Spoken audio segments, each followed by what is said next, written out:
Berita Hijrah 4 Rabiul Awal 21 Oktober. Adikana penipu dan pemanipulasi. Pegawai atasan polis ditukar.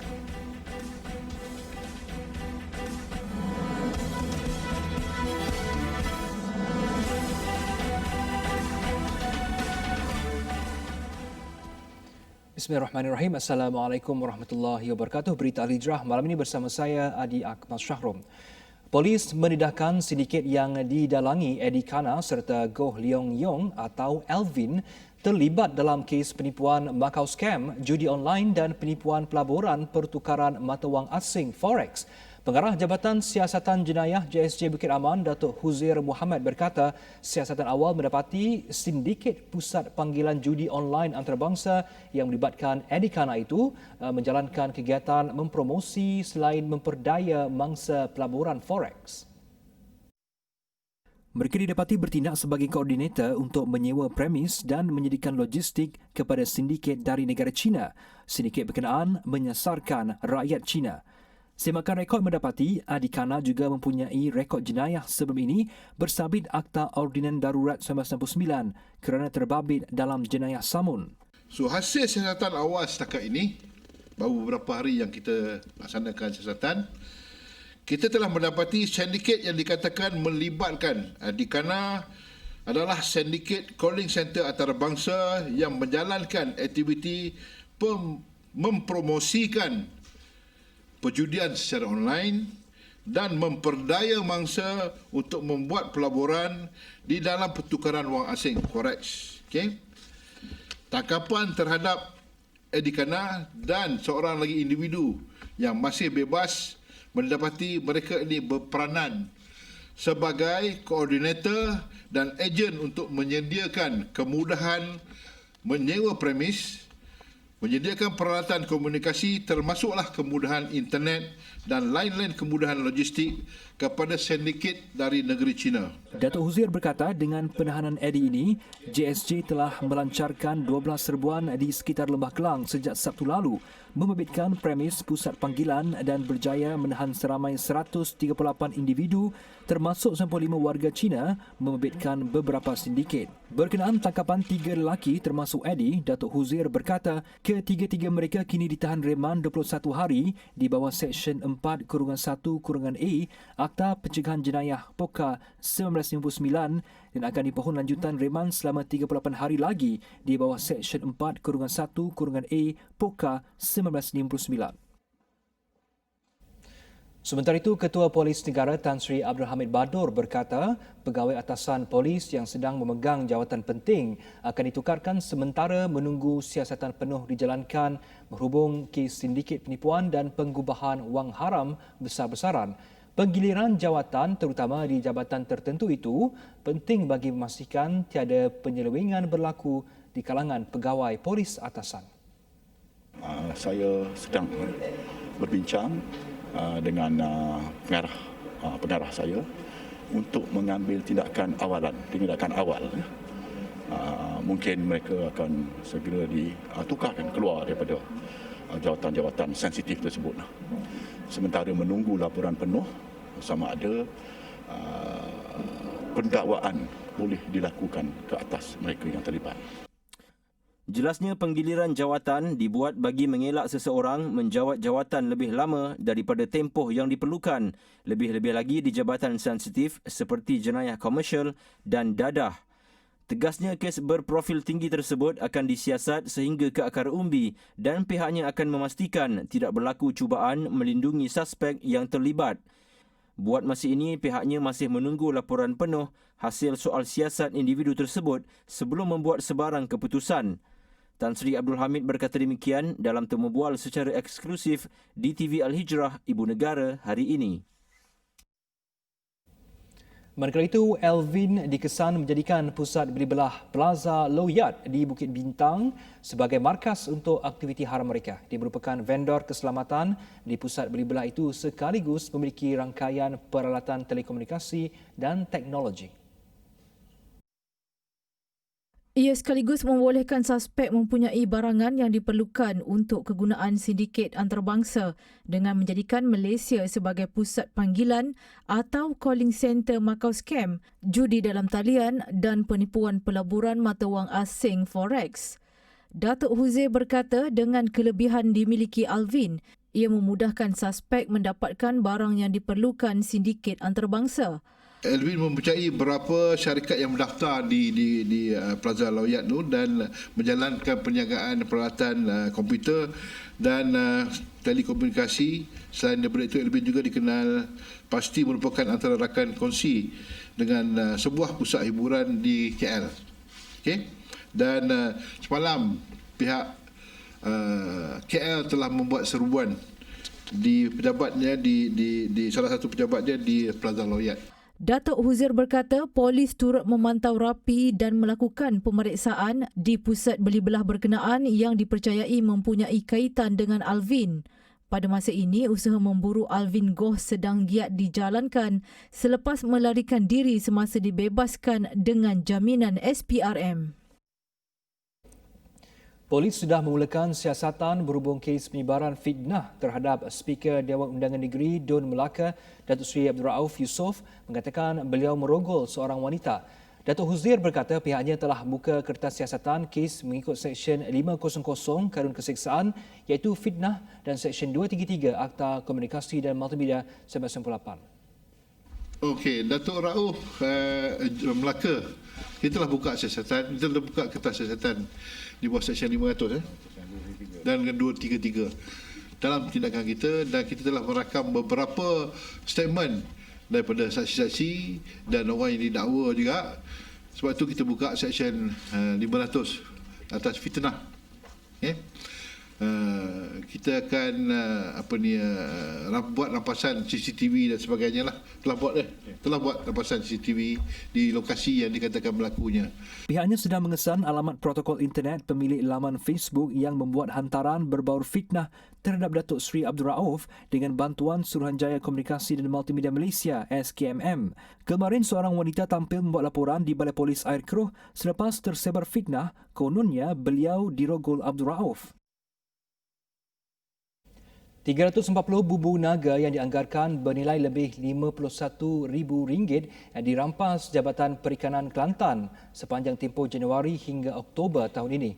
Pengarahnya Nazri Ishak berkata terbaru dalam operasi 3 hari yang terakhir hari ini, pihaknya bersama pasukan polis Marine merampas 320 bubu naga yang bernilai hampir RM50,000. Menyebabkan kerugian lah kepada nelayan itu sendiri sebenarnya, sebab ini akan memusnahkan sumber-sumber yang berpotensi. Sebab benih-benih ikan ni sebenarnya sekiranya ditangkap di peringkat kecil lagi akan mengurangkan lah, maksudnya dia akan sepatutnya boleh membesar lagi, tetapi disebabkan oleh penggunaan bubu naga ni akan menyebabkan benih-benih ikan ini ditangkap, seterusnya akan menyebabkan ianya tidak dapat membesar lah. Dalam op bersepadu yang dijalankan, 420 vessel perikanan yang beroperasi di sepanjang perairan Kelantan telah diperiksa bagi memastikan mereka hanya menggunakan peranti atau alat menangkap ikan yang dibenarkan sahaja seperti yang termaktub dalam Akta Perikanan 1985. Semua bubu naga yang disita mempunyai lebih dari 2 injap dan ini menyalahi Akta Perikanan 1985. Kebanyakan bubu naga yang dirampas ini membabitkan nelayan tradisi pinggir pantai yang menjalankan aktiviti perikanan tidak melebihi 32 km dari pantai. Semua bubu naga yang dirampas akan dilupuskan. Tiada operasi dijalankan ketika hujung minggu oleh penguatkuasa Jabatan Pengangkutan Jalan JPJ.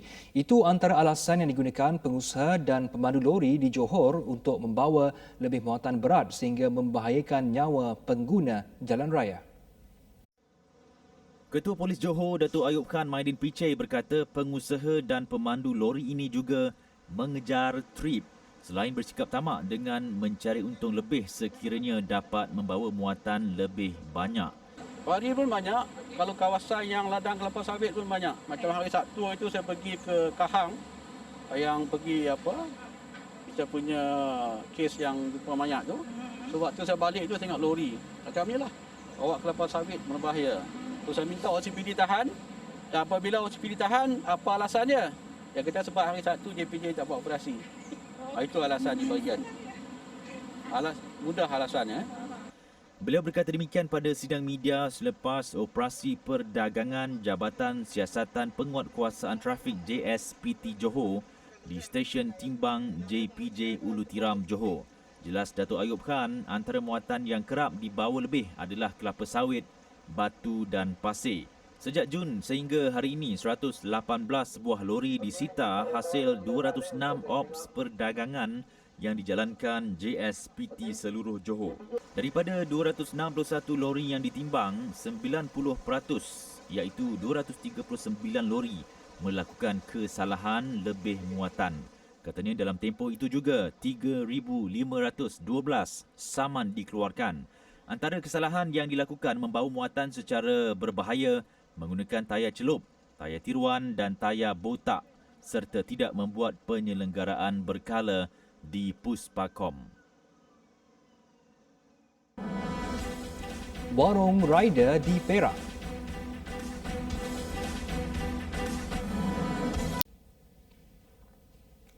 Bertemu kembali. 8 kluster baru dikenal pasti hari ini dengan 3 daripadanya di Sabah, 3 di Selangor dan 1 masing-masing di wilayah Persekutuan Kuala Lumpur serta Labuan. Menurut Ketua Pengarah Kesihatan Tan Sri Dr. Nur Hisham Abdullah, kluster berkenaan telah menyumbang kepada peningkatan kes positif COVID-19 kepada 732 kes hari ini. Laporan kluster COVID-19 yang aktif di Malaysia sehingga 21 Oktober 2020 adalah sejumlah 93 kluster yang aktif, termasuk 8 kluster pada hari ini. Pun begitu, pada hari ini daripada 93 kluster aktif, 28 kluster ada pertambahan kes dan 65 kluster tiada pertambahan kes. 6 kluster itu membabitkan kluster Basong, Inai dan Tempayan di Sabah, kluster Long, Cahaya serta Bah Kota di Selangor, manakala kluster Melati di Kuala Lumpur dan Bina Labuan di Labuan. 6 kematian baru dilaporkan hari ini dan ia menjadikan jumlah kumulatif angka korban COVID-19 di negara ini kepada 199 orang, manakala 580 kes sembuh baru dilaporkan, menjadikan 14,931 jumlah keseluruhannya. Arahan bekerja dari rumah adalah dikecualikan bagi perkhidmatan penting dan kritikal. Menteri Kanan Keselamatan Datuk Seri Ismail Sabri Yaakob berkata, ia bagi memastikan penyampaian perkhidmatan tidak terjejas dan berjalan lancar. Yang melibatkan perkhidmatan perlu bekerja.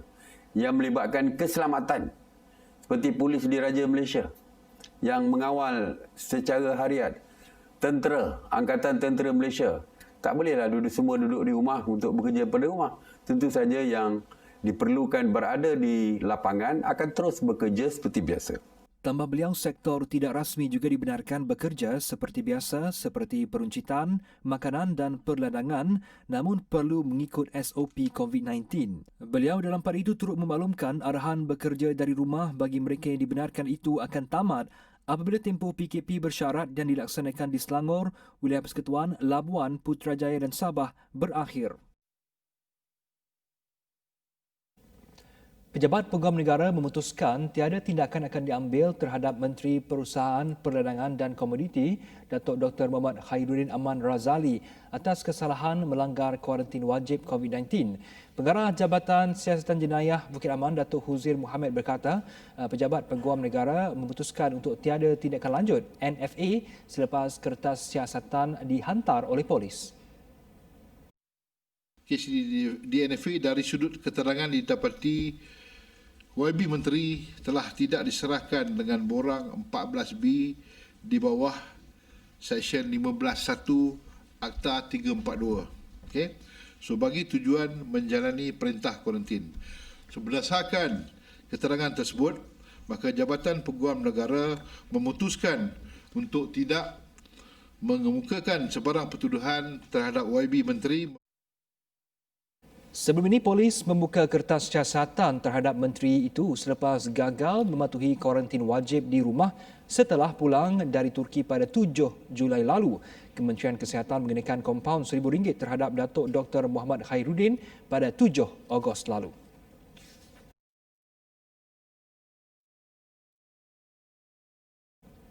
...21 sekolah agama rakyat SAR di Perak ditutup bermula 14 hingga 25 Oktober berikutan penularan pandemik COVID-19. Exco Agama Islam dan Penerangan Perak Muhammad Akmal Kamarudin berkata kesemua SAR yang ditutup itu melibatkan daerah Manjung, Larut Matang, Selama, Kerian serta Kintah. Kita jangka kemungkinan ada lagi sebab ada beberapa tempat masih lagi pelajar melalui swab test. Jika nasihat daripada MKN dan juga KKM perlu ditutup, maka akan kita keluarkanlah perkeliling ataupun arahan untuk ditutup. Menurut Muhammad Akmal, 7 tadika Islam yang berdaftar di bawah Jabatan Agama Islam Perak Jaib di daerah Larut Matang dan Selama, Hulu Perak, Kerian dan Manjung turut ditutup. Jelas beliau, penutupan itu bagi tujuan sanitasi dan pembersihan kawasan sekolah selain memberi ruang untuk proses saringan murid yang terlibat. Menurutnya, tempoh penutupan bergantung kepada nasihat MKN serta Kementerian Kesihatan dan sekiranya jangkitan terkawal, sekolah akan kembali dibuka seperti biasa.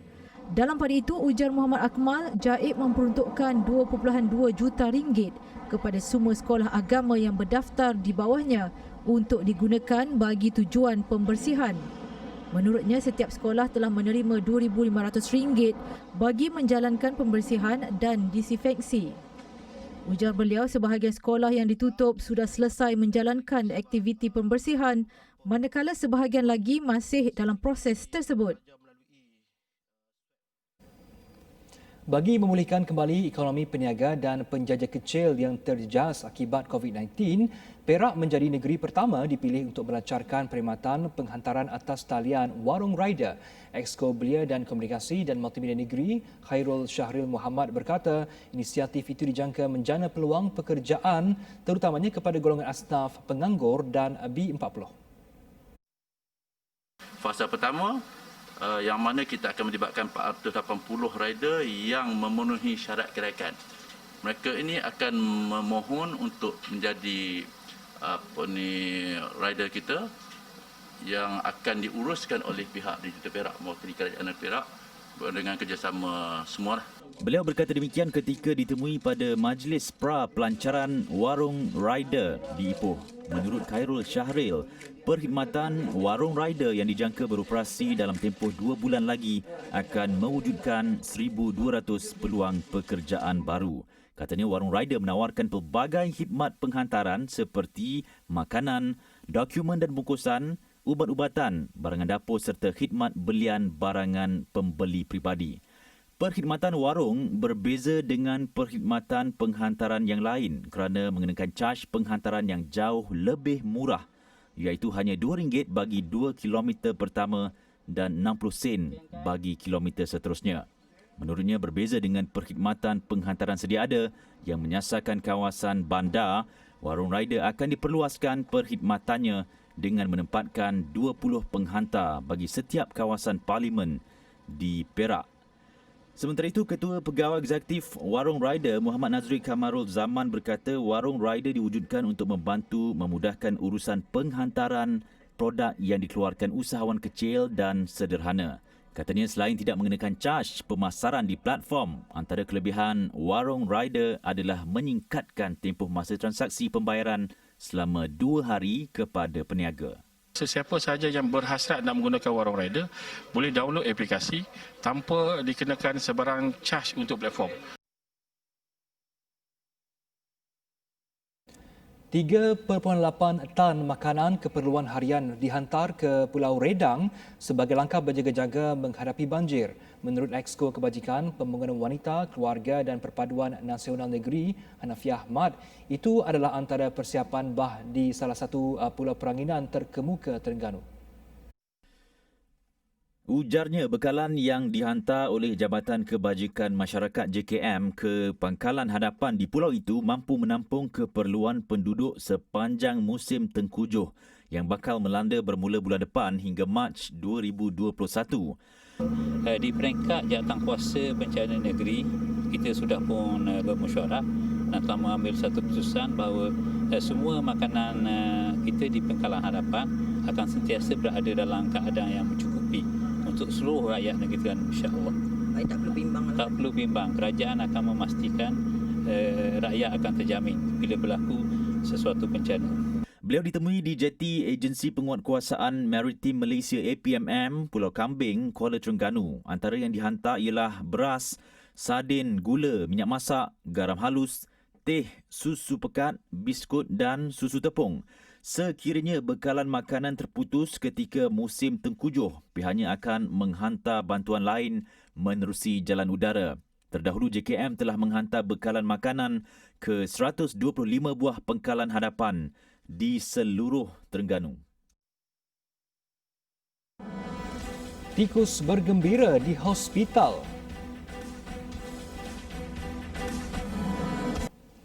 Bertemu kembali.